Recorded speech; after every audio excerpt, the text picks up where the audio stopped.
ریاست Michigan, Pennsylvania اور Wisconsin 7 میں سے وہ 3 سوئنگ امریکی ریاستیں ہیں جنہیں بیل ویدر بھی کہا جاتا ہے، یعنی یہاں سے جو بھی صدارتی امیدوار جیتا وہ وائٹ ہاؤس پہنچ گیا، اور ایسا 2008 کے الیکشن سے ہوتا آ رہا ہے۔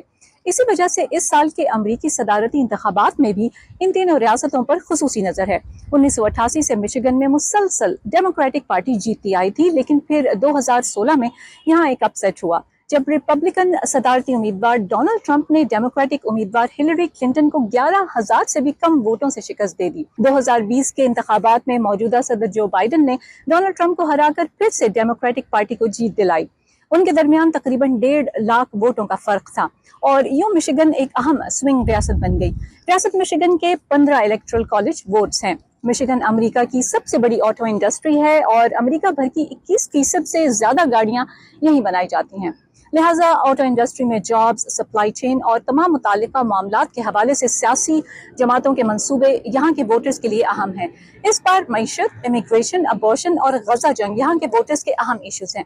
مشیگن میں امریکہ کے عرب نژاد مسلمانوں کی سب سے بڑی تعداد رہتی ہے، اور اس بار حماس اسرائیل جنگ کے حوالے سے بائیڈن انتظامیہ کی اسرائیل پالیسی کے خلاف اس کمیونٹی کا غم و غصہ خصوصی توجہ حاصل کر رہا ہے۔ انہی ووٹرز کو منانے کے لیے کاملا ہیرس اور ڈونلڈ ٹرمپ دونوں ہی کوششیں کرتے نظر آئے۔ 2018 کے نصف مدتی انتخابات میں رشیدہ طلیب مشیگن سے اپنی سیٹ جیت کر امریکی کانگریس کی پہلی فلسطینی نژاد مسلم رکن بنی۔ الیکشن سے پہلے کے پولز کے مطابق مشیگن میں ڈونلڈ ٹرمپ اور کاملا ہیرس کے درمیان بہت کانٹے دار مقابلے کی توقع ہے۔